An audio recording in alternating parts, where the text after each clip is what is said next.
Se alguém ontem teve a terrível ousadia de levantar cartaz pedindo ditadura no Brasil, a volta da ditadura, vimos vários em todo este país, é porque estas casas chamadas universidades têm andado muito silenciosas. Por isso, meu querido CAFIO, que já foi CAFIT quando foi fundado, assisti à fundação do CEA de Filosofia no ano de 1979 aqui como CAFIT, Chuco de Teologia. Tá? Parabéns para vocês.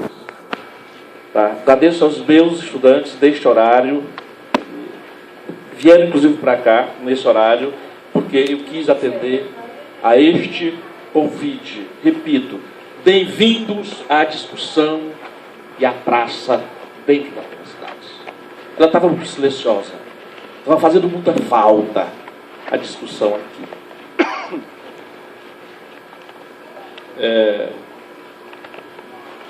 Impeachment. Está aqui, achei muito interessante a ideia aqui da emenda que o CAFIT fez, o CAFIO fez, para nos ajudar aqui a orientar essa fala. E a mim foi pedido uma visão, uma fala mais conotada no referencial da história do Brasil, a experiência que nós temos, não é isso? Segundo me foi colocado. Né? E é isso aí, é história pura, é processo em aberto, absolutamente aberto. Há um dizer entre os historiadores que eles têm um dever,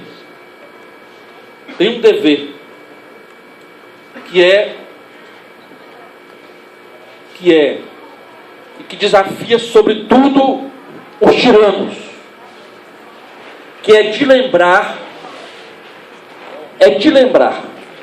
o que muitos gostariam de esquecer. E ontem, há 24 horas, no dia que a ditadura de 64 escolheu para empossar os seus ditadores, o dia que se aniversariava a ditadura Costa e Silva, 15 de março de 1967, que aniversariava a ditadura Geisel, 15 de março de 1974, dia que aniversariava a ditadura de João Batista Figueiredo, 15 de março de 1979. Só não teve o 15 de março do mais tenebroso dos ditadores, Garrastazu Médici, porque mataram o general presidente e uma junta militar assumiu o poder e ele então foi conduzido como o mais radical entre os ditadores do Brasil, Emílio Garrastazu, que não assumiu no dia 15 de março. E foi no dia 15 de março que ontem completou 30 anos que assumiu o primeiro presidente civil depois do movimento das diretas derrotadas pelo Congresso Nacional. Então esse 15 de março, escolhido ontem para brandir as diretas já ao contrário, para brandir as indiretas, para brandir o fim da democracia, foi essa datazinha de tanto que a ditadura tanto amou a história do Brasil. Só dá uma olhadinha nos livros. Mas eu concordo plenamente com o Emerson com relação ao direito de ter havido essas manifestações e de que hajam mais. Nós, dentro de uma universidade que nasceu contra as tiranias, nós não podemos esquecer que este direito que nós estamos aqui proclamando, e os estudantes, professores, as universidades foram na história do Brasil, dos mais importantes protagonistas dessa experiência democrática que vivemos nos últimos 30 anos. Esse direito dessa manifestação, né, é o direito que as ditaduras nos sonegarão no dia seguinte que elas se instalam. Esse direito é muito grave isso. É muito grave isso. Ele é sonegado a nós outros, nós seremos calados no dia seguinte da volta das ditaduras. O jornal O Globo hoje, 16 de março de 2015, repetiu a manchete do dia 1º de abril de 64, que está na internet para quem quiser dar uma conferida. Muito parecida. Começou a democracia no Brasil. Foi a manchete do jornal O Globo, do dia 1º de abril de 1964, no momento em que o edifício da União Nacional dos Estudantes, na Praia do Flamengo, na Praia Vermelha do Rio de Janeiro, no mesmo momento em que tocava fogo, ele passou o dia queimando, como queimando o símbolo maior da subversão do Brasil. A sede da UNE, que foi o clube que os estudantes brasileiros, derrotando a ditadura do Estado Novo, nazifascista, tinha lá esse caráter, tomaram aquele prédio que era um clube Germânia, né? E depois que foi embora o nazismo e o Estado Novo se transformou na sede e no símbolo da luta dos estudantes brasileiros. Foi o primeiro prédio destruído pela ditadura. No mesmo dia em que o pedagogo Paulo Freire e um dos homens mais luminosos que o Brasil tem, chamado Milton Santos, junto com Darcy Ribeiro, esses homens eram banidos do país, dos mais brilhantes intelectuais, eram expulsos dele no dia 1º de abril. E ontem na Paulista estava o cartaz. Estava o cartaz. Fora Paulo Freire. Matando Paulo Freire tanto tempo depois. Fora Milton Santos. É uma iniquidade contra a humanidade, sabe? Foi uma injustiça que o prêmio Nobel, e não faz para homenagear o justo mesmo, só para homenagear, não deu um prêmio Nobel para um homem desse, que ontem, nas ruas do Brasil, da liberdade que nós conquistamos, né, os candidatos a ditador levantaram o braço para colocar impeachment. Como já foi dito aqui, lembrado pelo Emerson, é o impedimento de um mandato que o povo fez. A Constituição diz que é que se impede um governante no crime de responsabilidade, está escrito aí, ele já lembrou o artigo, que cometeu um crime de responsabilidade, e então o Congresso Nacional e o Supremo processam e afastam o eleito, o prefeito, o governador, o próprio presidente do Supremo Tribunal Federal é sujeito a impeachment. O impeachment é a interrupção de um mandato popular, tá? Que não é brincadeira, você interrompeu o mandato que o povo deu. Na história ocidental, nos nossos sistemas constitucionais. No Brasil, seguindo aqui as sugestões, no Brasil, em geral, na nossa história republicana, no tempo do Império não tinha isso, os golpes de Estado substituíram os impeachment. O primeiro presidente do Brasil, eleito na Assembleia Constituinte, foi afastado, na véspera renunciou.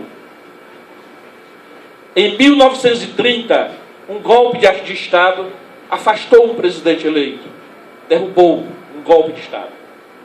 Em 1937, o próprio presidente da República faz um autogolpe e proclama o Estado Novo, abolindo todo tipo de instância votada do Brasil, todo tipo de autoridade que ocupava algum lugar pelo voto. Em 1954, estava se falando num processo de impeachment, e uma mobilização e um assassinato político até hoje não explicado completamente, né, levou a um golpe de Estado, a um pré-golpe, só que no dia do golpe, em vez de entregar o poder, o presidente se matou. Diante de todo cercado pelos inimigos, pelos setores das Forças Armadas, né, do Congresso e da política. Em 1961, o presidente da República renunciou. O vice estava na China. Aproveitaram os conservadores e o Congresso e disse: já que ele está na China, é uma prova de que ele é comunista, vamos impedir de voltar ao Brasil. E ainda impediram durante 15 dias dele voltar e desembarcar no Brasil. Foi obrigado um levante do governador do Rio Grande do Sul, não tinha televisão como hoje, mas tinha rádio, e ele levantou o país e garantiu a posse desse presidente, aliás era cunhado dele, do presidente João Goulart. Tomou posse, mas sem poder. E foi então implantado o parlamentarismo no Brasil, tirando casuisticamente os poderes do presidente. Foi um golpe. O presidente assumiu, convocou um plebiscito e o povo restaurou os poderes presidenciais. E ele foi deposto menos de um ano depois, um ano e pouco depois. O plebiscito foi no dia 6 de janeiro de 1963 e ele foi deposto no dia 31 de abril de 1964. Então, um golpe substituiu um outro impeachment. Mas foi o Congresso Nacional. Outro dia lá na OAB nós assistimos a fita, o áudio dessa fita, né, dando o golpe. O Congresso, o presidente do Senado declarando a presidência da República vaga com o presidente no território nacional. E aí a história dessa ditadura. Tivemos o Collor depois, o primeiro presidente eleito. O primeiro presidente eleito pelo povo, pelo voto popular, depois do fim da ditadura. Esse presidente, foi aberto contra ele um processo de impeachment. Nesse caso, é o único que nós conhecemos, né, que chegou a esse ponto na história do Brasil. Em meio também, como hoje, né, a acusações de corrupção tremendas. E que hoje, 20 anos depois, se sabe, né, que o impeachment do Collor, tá, os historiadores já mil teses sobre isso, estudos muito sérios, não caiu por causa da corrupção. Tá? Caiu porque não se recusou e de maneira muito autoritária a fazer mensalão. Tá? Então, e se depois, né, o presidente Collor de Mello, né, foi absolvido pelo Supremo Tribunal Federal. Foi isento de qualquer culpa. Foi absolvido, se transformou num cidadão super ficha limpa. Depois que foi derrubado pelo ensaio de impeachment, porque ele renunciou na hora que o Congresso estava reunido, né, ele logo depois correu o processo e tal, e ele, no dia da votação, ele se antecipou e um advogado foi e leu no plenário do Senado Federal a carta de renúncia dele, e depois o Supremo no processo o absolveu. O que significa isso? Aí damos imediatamente um salto para o hoje. Esse impeachment agora tão falado, né? Esse impeachment, o significado disso, né? O Emerson aqui lembrou alguns aspectos morais envolvidos, digamos assim, em alguns discursos, dos comportamentos. Eu lembro aqui que, inclusive, para além, digamos assim, ou ao mesmo tempo, porque isso é inseparável, né, do processo jurídico, o impeachment é um processo político. O meu convite é que pronunciemos o significado de político no sentido mais que uma universidade, que um debate como esse, não é isso? Sugira que se coloque não a politicagem, a politicalha, a molecagem, isso que tem infundido tanto no povo, né? Um sentimento justo de revolta contra os políticos, como imorais, etc. Eu gostaria de chamar a atenção sobre isso, para o que essa movimentação revela. Estamos na democracia formal, exercitando eleições como nunca na história do Brasil. Nunca houve no Brasil tanta eleição como nos últimos 30 anos. Nunca. Examinar a história. Tanta eleição quanto agora. E tal. Para quase tudo, inclusive aqui na universidade, de coordenador a reitor. Nunca houve. É uma conquista do povo brasileiro importantíssima. Importantíssima. Só que isso tende a se aperfeiçoar. Está ficando provado para nós, inclusive a geração que lutou contra a ditadura, está ficando provado e nos inquieta que a política, esse exercício, essa política dos limites do liberalismo, da formalidade, não dá conta de encaminhar as verdadeiras mudanças e transformações que a sociedade tanto quer e tanto expecta e que não virá através de eleição. Mas aí se encaminha e se instaura uma nova discussão, uma nova praxis, etc. O que está em jogo? Houve uma eleição no Brasil. Houve uma eleição.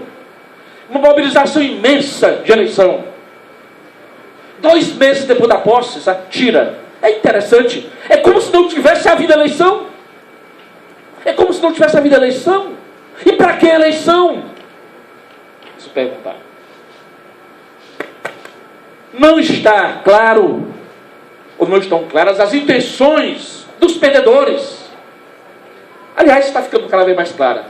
Não se conformam. Ontem foi à rua os inimigos do Getúlio Vargas. Os inimigos da pátria. Está bem caracterizado. Os empresários, os chefes comandaram. Aqui em Teresina, a manifestação foi comandada, pelo presidente da Federação das Indústrias do Estado do Piauí, um inimigo declarado do povo piauiense, que de todas as contradições, está aí, acabou de arrebentar esse Estado que já vive arrebentado, furtado, roubado a vida inteira. Liderando ontem, junto com um grupo de empresários, inclusive da área de saúde, que não se conformam, que médicos estejam tratando de saúde básica e, sobretudo, o que é médico, que tem um carimbo de uma coisa, que essa elite porca, não aceita, se treme de ódio, se chama Cuba. E está provando que está dando certo. E as máquinas de saúde, mercantis e de hospitais estão chiando aqui em Teresina. Estavam lá ontem, liderando o movimento. Encerro da minha fala, o convite a essa reflexão. O que está em jogo? Precisamos debater isso. Por que tem setores impacientes com essa democracia ainda que fraca, ainda que limitada, que não aguentam mais eleição, que eles não vão eleitos? Vamos perguntar isso ao nosso contexto. Faz parte. E sobretudo na universidade. Porque a Rede Globo não dá essa resposta, porque a Rede Globo é parte interessada. Derrubou o presidente em 1926. Derrubou e ajudou a matar o Getúlio em 54. Derrubou como ator central o governo democrático em 1964. E agora está aí de novo. Vamos tentar compreender isso. Nesses 3 dias, esse movimento de rede social, o Wikileaks, o Swissleaks, interessante como isso nas redes sociais não tem uma emissora nacional de televisão que fale disso. 8.600 bilionários brasileiros, a lista já está circulando no mundo, sonegadores e ladrões, inclusive a mulher do dono da Rede Globo. E não se dá uma palavra sobre isso numa rede de televisão, numa rede de rádio, de igreja, de nada. E a universidade também silenciosa. Por quê? Por quê? Porque esses bilhões não são corrupção. A lista do HSBC. Julinha, tenha coragem.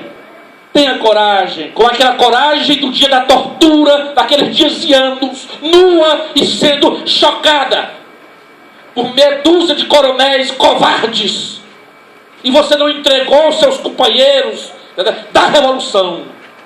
Tenha coragem, Dilminha, de manter-se como está.